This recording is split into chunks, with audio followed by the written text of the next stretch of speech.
Welcome to the Deep Dive, where we basically take a huge stack of articles, research, expert notes, all sorts of stuff, and we just plunge right in to pull out the most, potent nuggets of insight for you. Get straight to the good stuff. Exactly. Our mission is to give you a shortcut to being genuinely well-informed. We try to find surprising facts, maybe a bit of humor, keep you hooked. And today, wow, we are embarking on one of humanity's oldest, probably most profound, and, yeah, frankly, most captivating questions. Does God exist? It's a big one, maybe the big one. It really is. And this isn't just some abstract debate, right? Stuck in old books or university halls. No, not at all. It's a question that's gripped minds for thousands of years.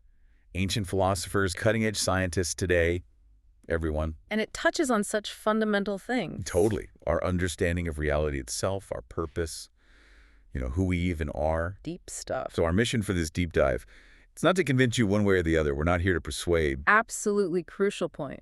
Instead, we want to illuminate just how complex this whole question is. We'll present the different perspectives, the arguments we found in our sources, fairly, with nuance. Trying to see all sides. Exactly. And pull out the most important insights so you can really grasp the landscape of this enduring mystery. And it is a massive landscape. To tackle a question this huge, we've gathered a really broad stack of sources. Comprehensive is probably the word. Yeah.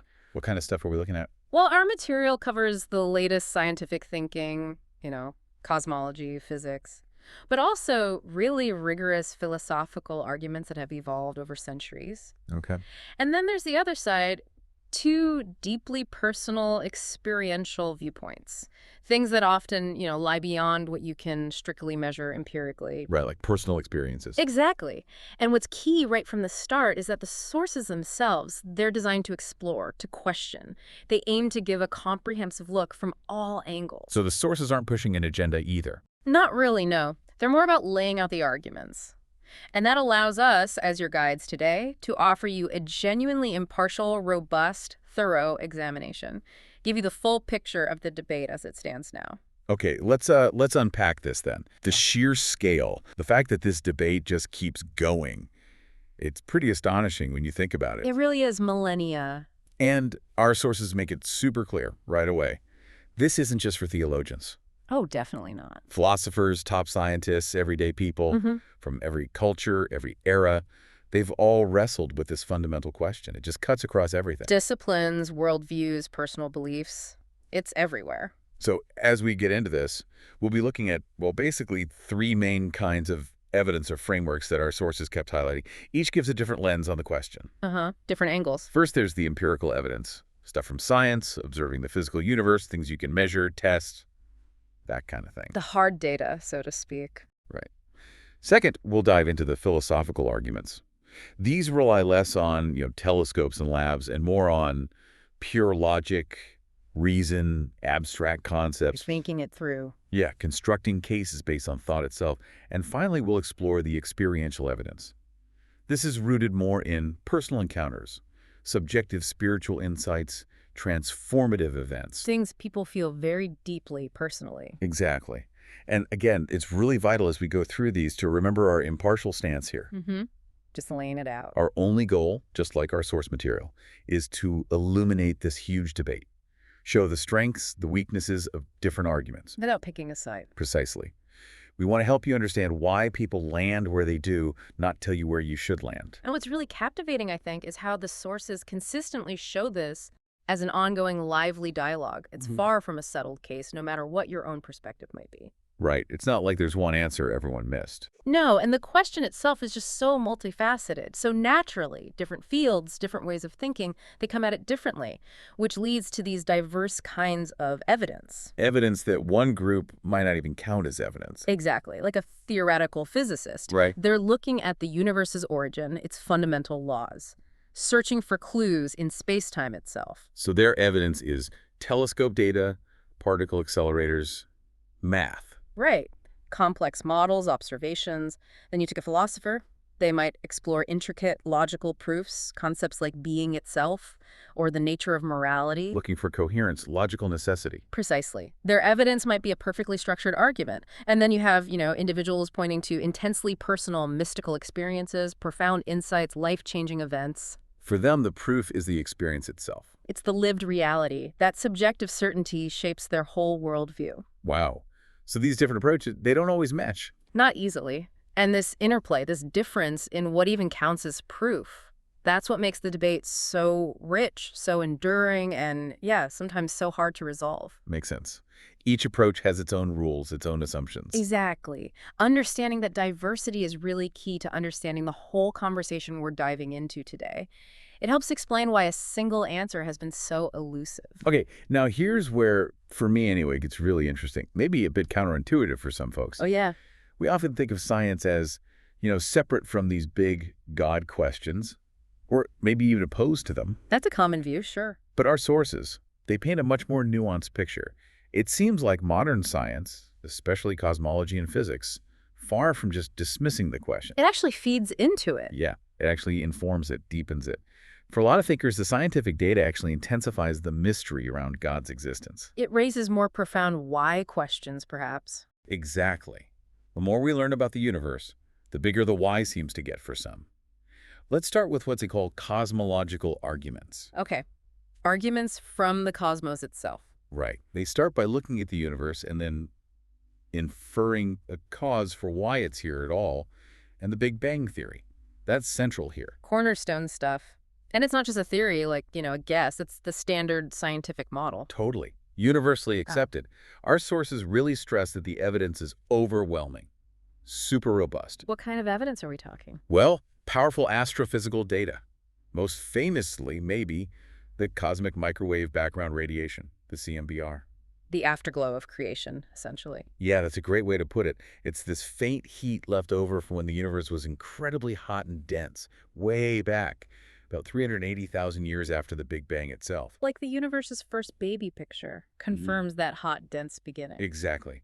And alongside that, there's galactic redshift, observing that light from distant galaxies is shifted towards red. Meaning they're moving away from us. The universe is expanding. Right. Combine that with measurements of light elements like hydrogen and helium formed in the early universe.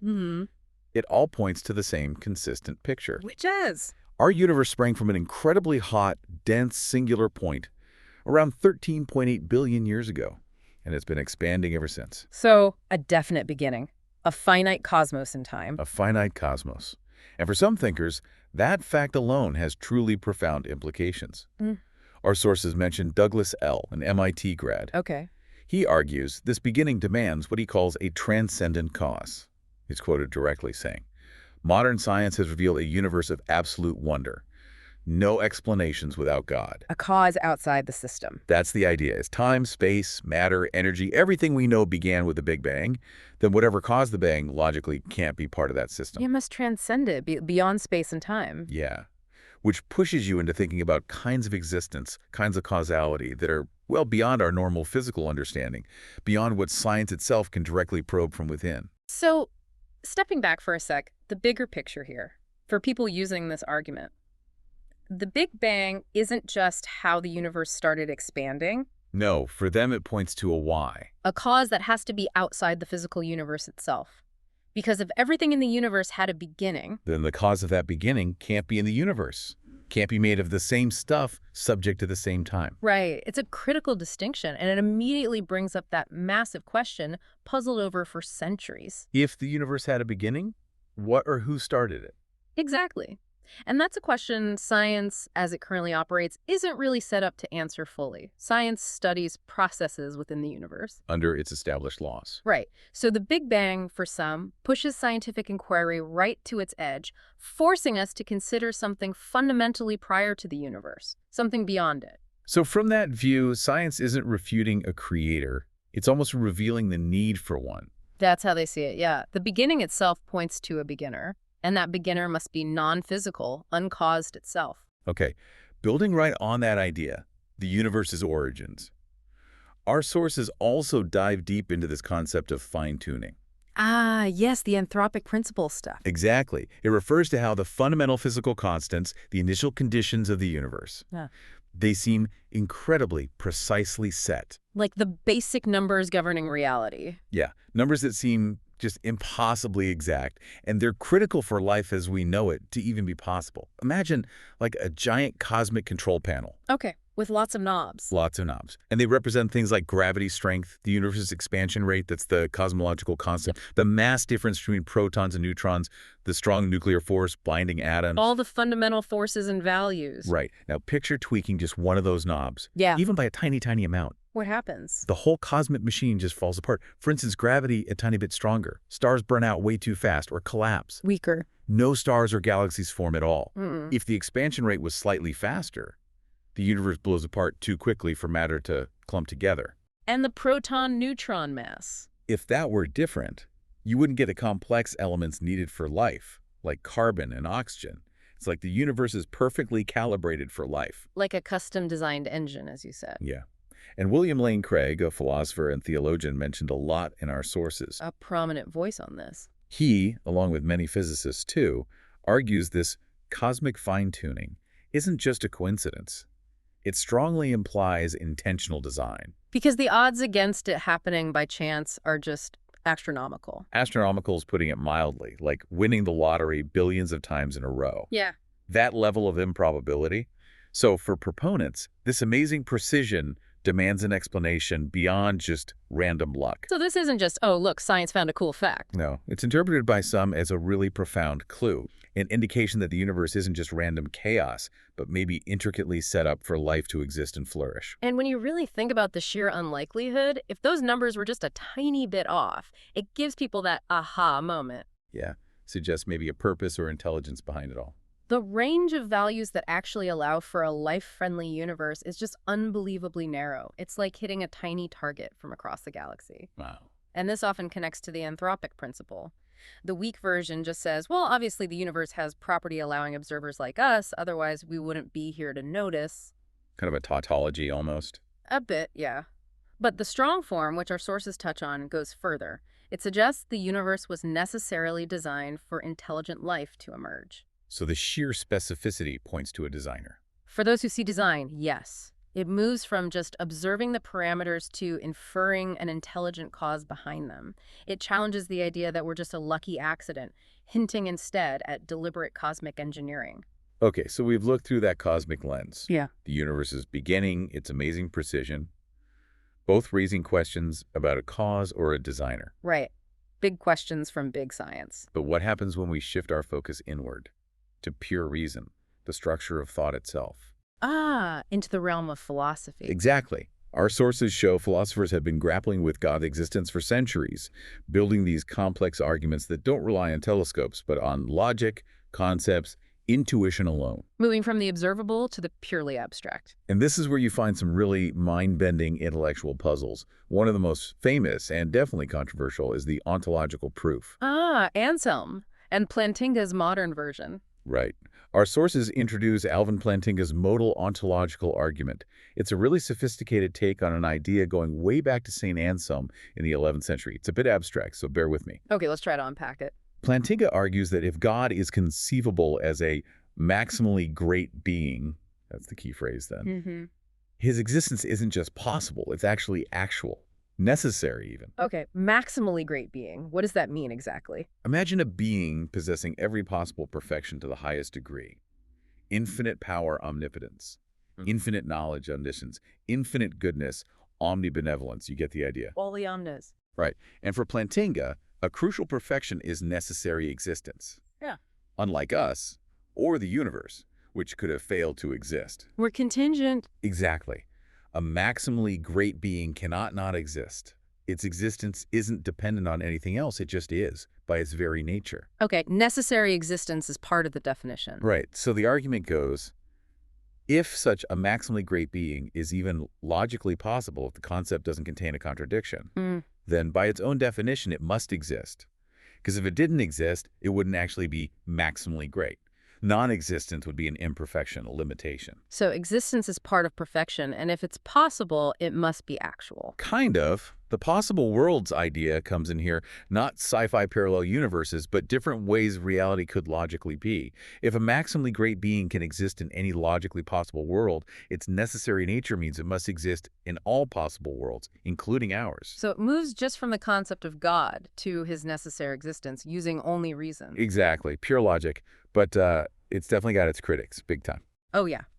Kant comes to mind immediately. Our sources prominently feature critiques like Immanuel Kant's. He famously called it semantic trickery, a sort of linguistic illusion. His argument was that existence isn't a real predicate.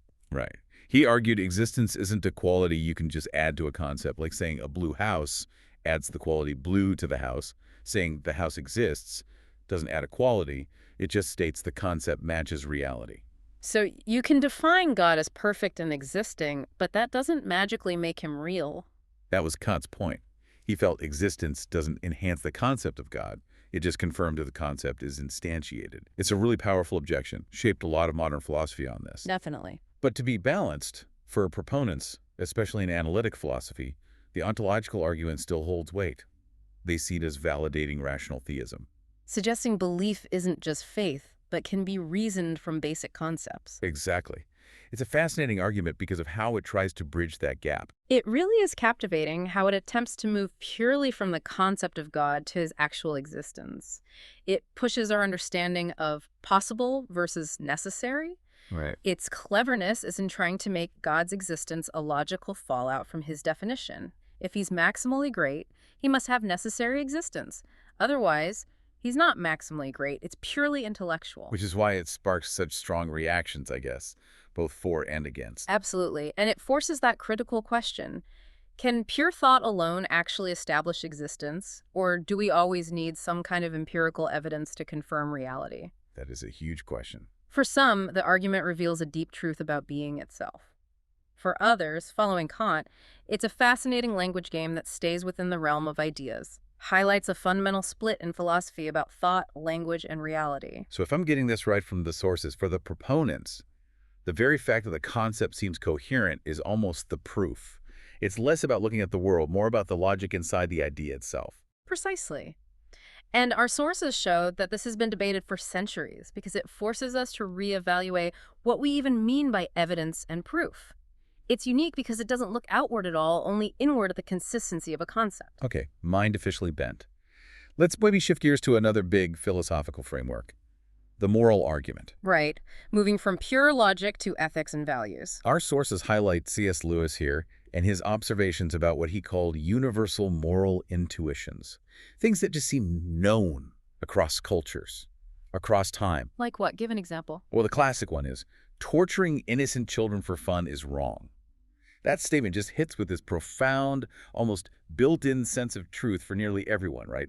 Regardless of background or specific beliefs. Yeah, that seems pretty universal. Or ideas like fairness, justice, the value of life. Exactly. They seem to resonate deeply across different societies. So the critical question our sources pose from this is, why do these deep moral feelings exist? And can evolution or social conditioning fully explain them? Right. If everything is just about survival, passing on genes, why do we have this strong, universal sense of objective right and wrong that often pushes against our own immediate self-interest? Where does that sense of ought come from? It's a powerful question.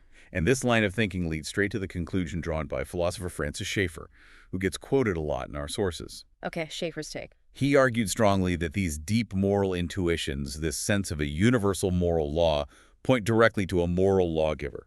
He famously said, "Without God, we have no basis for objective morality." So if there's no God, morality is just made up, subjective. That's the core idea. If it's just a social agreement for convenience or some evolutionary accident, then it lacks real binding authority. It's just preference or utility. So who's to say torturing kids is objectively wrong, not just something most of us don't like? Exactly. For Schaeffer and others, our conscience, our grasp of these universal rights and wrongs, implies a transcendent source for those moral laws, an ultimate standard that grounds morality outside of human opinion or biology. Suggesting moral truths are discovered, not invented. Precisely. Okay, putting this into context.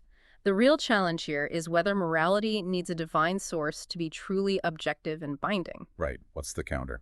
Well, skeptics and naturalists, as our sources definitely point out, offer a strong counter-argument. They suggest morality could simply emerge from complex social cooperation, empathy, evolutionary pressures. No divine mandate needed. So morality as a sophisticated survival strategy for the group. Kind of, yeah. From this view, things like empathy, altruism, fairness, these could be traits that helped early human groups survive better. They foster cooperation, reduce conflict, increase the odds of the group making it. So a group with strong moral norms would outcompete a purely selfish group. Plausibly, yes. This doesn't necessarily mean morality isn't objective, but it suggests its origins don't have to be supernatural. They could be rooted in deep human psychology and societal development. Rather than divine revelation. Exactly. So this perspective really encourages you, the listener, to think, where does your sense of right and wrong come from? Do you feel it as something instilled from above or as something grown out of our shared human journey? That's a major fork in the road in our sources. Okay, so we've really dug into some major arguments for God's existence. From the cosmos, from philosophy. Big bang, fine-tuning, ontological, moral arguments. Yeah, some heavy hitters. Right. Now, to be fair, balanced, truly comprehensive, we absolutely have to tackle the most persistent, impactful, and honestly, often the most emotionally difficult challenges to the idea of a good and powerful creator. This is where the counter-arguments really bite for many people. It's a critical turning point. Yeah. These challenges raise deep, troubling questions that many find, well, insurmountable. The first, and maybe the biggest, the most enduring, is the problem of evil. Ah, yes, a classic dilemma. It basically asks, how can an all-powerful, all-knowing, and all-good God allow suffering and evil in the world? It seems like a contradiction. Our sources point way back to the ancient Greek philosopher Epicurus. He framed it so brutally, concisely, and it still echoes today. What was his formulation? He basically said, is God willing to prevent evil but not able? Then he is not omnipotent. Is he able but not willing? Then he is malevolent. Is he both able and willing? Then whence cometh evil? Is he neither able nor willing? Then why call him God? Wow. Puts it starkly, a direct logical challenge to God's traditional attributes. Exactly. And fast forward to today, prominent atheists like Bart Ehrman, cited in our sources, really amplify this. They point to the horrifying reality of historical atrocities, immense human suffering. Things like genocides, natural disasters. Yeah, the Holocaust, Cambodian killing fields, devastating earthquakes, tsunamis, famines claiming millions, agonizing childhood diseases, the sheer cruelty and injustice we see globally. How could an infinitely loving, powerful God just let that happen? That's the question. The scale, the apparent randomness, the seeming senselessness of so much suffering. For many, this is the single biggest barrier, intellectual, emotional, existential, to believing in a good God. It's not just a puzzle, it's a visceral cry. Definitely. So this forces us to ask that critical question. It's often framed as a logical problem, right? If God is all-powerful and all good, then evil shouldn't exist. Yet it does. So something has to give. Either God isn't all-powerful or isn't all good, or evil isn't really evil. Well, how different traditions and philosophies try to reconcile this is a huge part of the debate. Our sources explore several common attempts, known as theodicies, attempts to justify God in the face of evil. Okay, like what? One major one is the free will defense. Yeah. This argues God, being good, gave humans genuine free will, which is a great good itself. But true freedom includes the possibility, maybe even the necessity, of choosing evil. So to get rid of evil, God would have to get rid of free will, making us robots, which is a lesser good. That's the argument. But as our sources note, this defense struggles to explain natural evil, earthquakes, diseases, tsunamis, things not directly caused by human choices. Right. What else? Another perspective is the soul-making theodicy. Here, suffering is seen as necessary for our character development, our spiritual growth. It's a kind of crucible. Forging maturity, wisdom, compassion. Right. This view suggests a world without suffering, while maybe seeming nice, might not allow for genuine moral and spiritual excellence. But again, for many people, These explanations feel thin, especially facing truly horrific, pointless-seeming suffering, like a child dying of cancer. exactly. For many, these intellectual formulations just fall short when faced with the brutal reality of certain kinds of suffering. And what's captivating here is how deeply personal and existential this problem becomes. It's way beyond a philosophical game. It hits people where they live. Pain, loss, injustice. Yeah, it's an emotional and spiritual struggle as much as an intellectual one. That's a powerful point. It makes me wonder, given that suffering, why do our sources say these theodicies often feel insufficient? Is it just logic, or is it more emotional? Often it's both, host. Logically, as we said, free will doesn't neatly cover natural evil. And then experientially, the sheer scale, the intensity of some suffering can make any intellectual explanation feel, well, hollow. or even insulting to the person going through it. Right. The sources suggest that, for many, the lived experience of evil simply outweighs the philosophical attempts to explain or justify it. It becomes the biggest single roadblock to belief. Fascinating and sobering. Okay, moving beyond the problem of evil, our sources also cover a range of naturalistic explanations. These offer alternatives to needing a divine designer or creator. Right, explaining the universe and life using only natural processes. No supernatural stuff needed. They provide a different framework for understanding everything. One big one in cosmology, directly challenging that fine-tuning argument we discussed. Ah, the multiverse idea. Exactly. Alan Guth's cosmic inflation theory. As our sources present it, this theory proposes not just our universe, but a vast multiverse, maybe an infinite collection of universes, constantly bubbling into existence. Okay, so how does that counter fine-tuning? Well, in this scenario, our specific universe, the one with the just right constants for life, it isn't specially designed or incredibly lucky. It's just a statistical fluke among a near infinite number of possibilities. Like, if you have enough universes, eventually one will have the right numbers by sheer chance. That's the idea. Think of it like rolling dice trillions and trillions of times. Eventually, you'll get any specific combination you want. If there are countless universes, each with slightly different laws or constants, Then it's almost inevitable that some universe will be life-permitting, and we just happen to be in that one. right, so as the sources say, no designer needed. Our universe isn't custom-made. It's just one winning ticket in a massive cosmic lottery.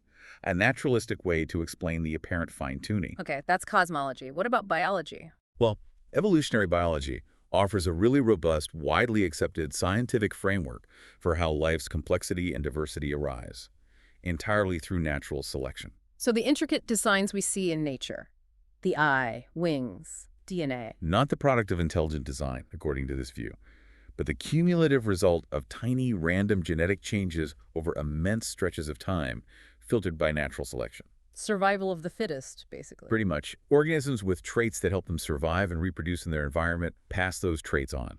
Over millions, billions of years, this unguided process, trial and error, environmental pressure, can build incredible biological complexity. Without needing a blueprint or a designer. Exactly. Our sources quote the famous evolutionary biologist Richard Dawkins here. He puts it succinctly. Biology is the study of complicated things that give the appearance of design. The key word being appearance. Right. What looks like design is just the outcome of blind, natural processes. So these naturalistic explanations offer a coherent way to understand the universe and life without needing a supernatural cause. So, putting these naturalistic ideas in context, they offer powerful alternative explanations for all that apparent order and complexity we see, both cosmic and biological. Right. They explain it without design. Exactly. What appears designed could just be the outcome of huge amounts of time, plus natural processes following basic physical laws. The multiverse handles fine-tuning by invoking vast numbers of universes. Making ours statistically likely. And natural selection explains complex biology through iterative adaptation over eons. No conscious plan needed. And this appeals to scientists because... Well, it helps us understand why many scientists find these explanations compelling. They operate entirely within the realm of the testable, observable, measurable, sticking to the scientific method. No need to step outside known physics or biology. Right. They offer a more parsimonious account explaining things with the fewest possible assumptions, which is a key goal in science. It's a worldview where all pauses are found within nature itself. Okay, now, this next category is a very different kind of evidence highlighted in our sources. We're shifting focus completely. Away from cosmic observation and logic.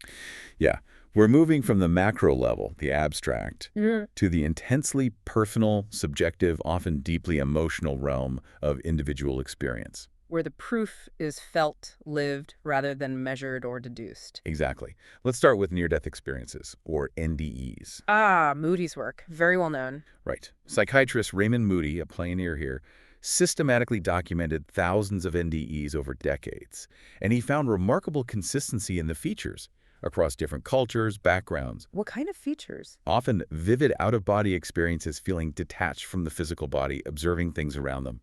Many describe a rapid life review, their whole life flashing by, often with deep emotional insight. The tunnel of light. That too. Moving through a tunnel towards a brilliant but not harsh light, encountering a luminous, loving presence. Sounds profound. And what's really compelling in Moody's research, and reported often by NDE subjects, is describing actual conversations.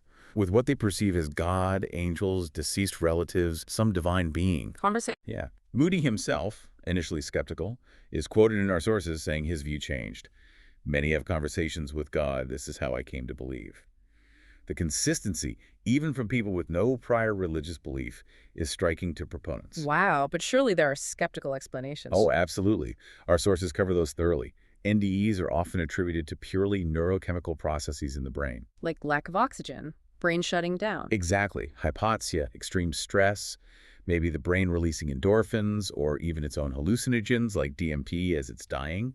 The tunnel effect might be blood flow changes in the visual cortex. So vivid hallucinations caused by a brain under duress. That's the skeptical view, that these experiences, while feeling incredibly real, are complex physiological responses, not glimpses of another realm. But for the people who have them, The impact is undeniable.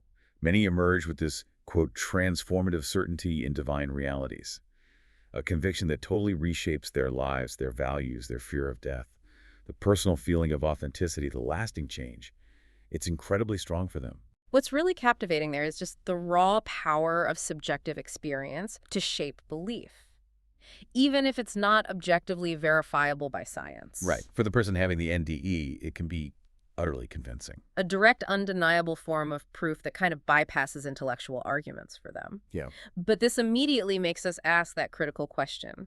Can these deeply personal experiences, however real and life-changing for the individual, actually serve as objective proof for other people? Or do they mostly just confirm personal conviction? Exactly. The challenge is translating that intense internal reality into something demonstrable, testable. It shows our human need for meaning, the power of certain states of consciousness, but its evidential weight for outsiders. That remains heavily debated philosophically and scientifically. Highlights that gap between feeling certain yourself and proving it to someone else. Absolutely. That gap between internal certainty and external demonstrability. That's a great point about the subjectivity. Expert. Do our sources get into whether NDEs are truly unique? Or can similar feelings be induced other ways, maybe complicating their interpretation as divine evidence?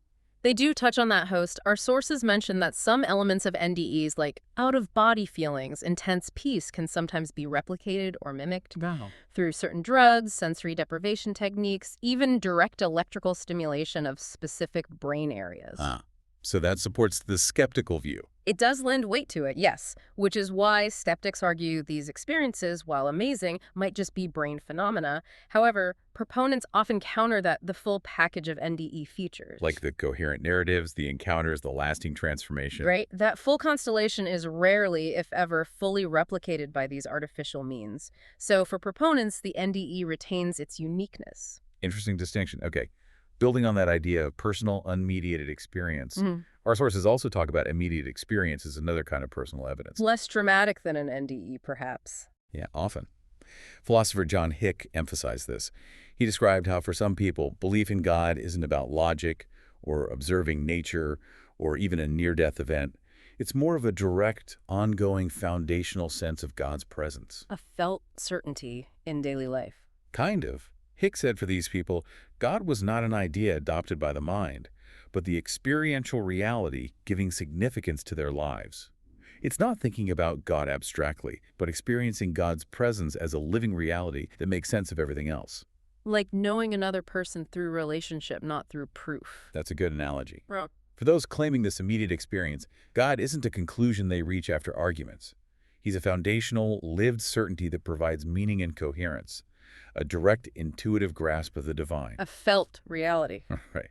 Transforms their perspective, provides a framework for purpose. Okay, putting that in context, though, the sources do caution here. While these experiences are clearly real and deeply meaningful for the individual. These still only prove personal conviction, not objective existence for everyone. Exactly. It's that crucial difference again. I believe this because I experience it, versus it is objectively true for everyone, experienced or not. So while it gives immense meaning and certainty to the person, It inherently falls short of providing the kind of empirical or logical proof that would satisfy someone who hasn't had that experience. which highlights that fundamental divide again, doesn't it? How people weigh evidence differently. Absolutely. For some, internal direct experience is the most powerful evidence there is. For others, only external verifiable data or watertight logic counts as objective proof. It really underscores the subjective nature of some kinds of belief and the challenge of communicating them across different ways of knowing. Wow. Okay, so we have journeyed through an absolutely incredible landscape of ideas and evidence in this deep We dive. really have, from the cosmos to logic to personal experience. Scientific data on origins and precision, intricate philosophical arguments, those powerful challenges like evil, and these deeply personal experiences like NDEs and immediate encounters. What does it all mean when we try to bring it together? What's the synthesis? What can we take away? Well, our sources consistently emphasize one thing. There's a broad consensus among experts across different fields Yep. that no single argument settles the debate. No silver bulletproof or disproof. Exactly. There isn't one killer argument that has ended this millennia-old conversation. The question of God's existence remains profoundly open. The same evidence gets interpreted through vastly different worldviews and frameworks. Different lenses lead to different pictures. Right. Oxford philosopher Samuel Labens, cited in our sources, sums this up really well. He notes, no proof decisively establishes a traditional personal God. But collectively, arguments add weight to a powerful, just creator. So for some, the different lines of argument we've discussed. Big bang, fine-tuning, ontological, moral. Yeah. Yeah. While maybe not individually conclusive, they build a cumulative case. They see them as converging lines of evidence that, taken together, point strongly towards God, like multiple clues painting a compelling story, even if no single clue convicts on its own. And what's truly fascinating here is precisely how different worldviews read that same evidence and come away with opposite conclusions. Right. For some, as you said, host, the collective weight, the universe having a beginning, this amazing fine-tuning, those moral intuitions, it all points strongly towards an intentional creator. They see the puzzle pieces forming a coherent picture of God. Makes sense from their perspective. But for others, the gaps in those arguments, the strong naturalistic counter-explanations like the multiverse or evolution, or especially the profound problem of evil, those are just too significant. They see the same evidence but conclude it doesn't point to God. Mm. Or the counters are just too strong. Exactly. They might say the evidence is inconclusive or even points away from God. It often comes down less to the facts themselves and more to the interpretative framework you bring and how much weight you give to different kinds of evidence versus counter-arguments. And as we think about this complex synthesis, it's also really important to bring in a perspective from theologian and mathematician John Lennox about the limits of science. Ah, yes. What science can and cannot do. Lennox makes this critical distinction, explored in our sources. Science, he explains, is brilliant at explaining how the universe works. How galaxies form, how evolution happens, how the Big Bang unfolded. Right. Science operates within the natural world, observing, measuring, modeling its processes. It's incredibly powerful there. But, Lennox points out, science doesn't, and maybe cannot, tell us why the universe exists at all. Why there's something rather than nothing. Or explain consciousness. Or beauty, or morality. Exactly. Those questions, for Lennox and others, seem to transcend the purely empirical methods of science. He talks about transcendental truths. Things beyond the physical. Yeah, like the laws of logic themselves. They apply everywhere, but they aren't physical objects. Or a shared appreciation for beauty, aesthetics, or moral duties, that sense of ought. Not things you measure in a lab like temperature or gravity. Right. But they're undeniably real aspects of our experience, arguably of reality itself. For Lennox, the existence of these truths and our ability to grasp them might imply a mind beyond nature. A non-physical source for these non-physical realities. That's the implication, suggesting that while science is amazing in its domain, there are fundamental why questions that lie beyond its reach. And those are often the questions that lead people towards considering God or some transcendent reality. Which brings up that important question again. Are things like consciousness, morality, logic truly beyond scientific explanation, or just not yet fully understood by science? Is science limited in scope or just incomplete? Right. The debate is about the ultimate reach of scientific explanation. For some, these areas point definitively beyond the material. For others, they're complex, emergent properties science will eventually figure out. A fundamental disagreement. But putting that aside for a moment, the very act of engaging with these huge questions, whatever conclusion you reach, it enriches our understanding of existence itself. Just wrestling with the mystery is valuable. Absolutely. It forces us to confront the deepest puzzles, challenge our own assumptions, consider the vastness of what we don't know. That journey of inquiry, it's incredibly valuable, pushes human knowledge, self-awareness, cultivates that sense of wonder. So wrapping things up, we've journeyed together through this incredible sprawling landscape in our deep dive today. From the Big Bang to NDEs, yeah. Cosmic origins, fine-tuning, philosophical logic, the pain of evil, personal experiences. What really emerges clearly from all our sources is that the God question, it remains profoundly open. No easy answers here. No single, universally accepted proof or disproof that satisfies everyone. Instead, the evidence we've looked at gets interpreted through these different worldviews, each offering its own compelling, often coherent perspective. And science hasn't settled it? No. Our sources strongly suggest modern science, far from closing the book, often just intensifies the mystery, pushes us to ask deeper why questions about origins, cause, purpose. Douglas L., quoted in our sources, summed it up beautifully, I thought. What did he say? Both scientists and believers converge on wonder. Ah, that's nice. Yeah. Whether you come at this from faith, skepticism, or just curiosity, the universe itself, its complexity, its order, its mysteries, just inspires awe.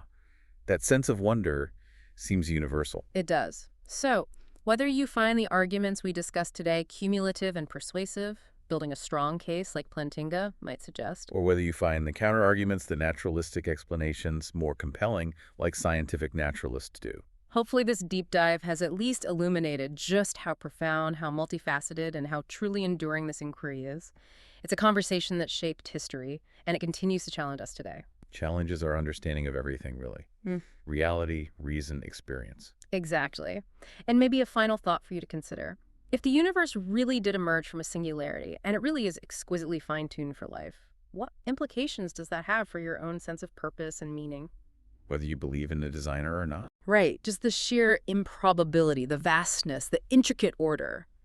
It compels us to ask why. For what purpose, if any? Those questions echo deeply, whatever your final stance. An incredible thought to ponder as you continue your own journey. Thank you so much for joining us on this pretty extensive deep dive into one of humanity's biggest questions. It was a big one. We really hope this exploration gave you some new insights, sparked more curiosity, and maybe provided a clearer map of this incredibly complex debate. Until next time, keep digging deeper.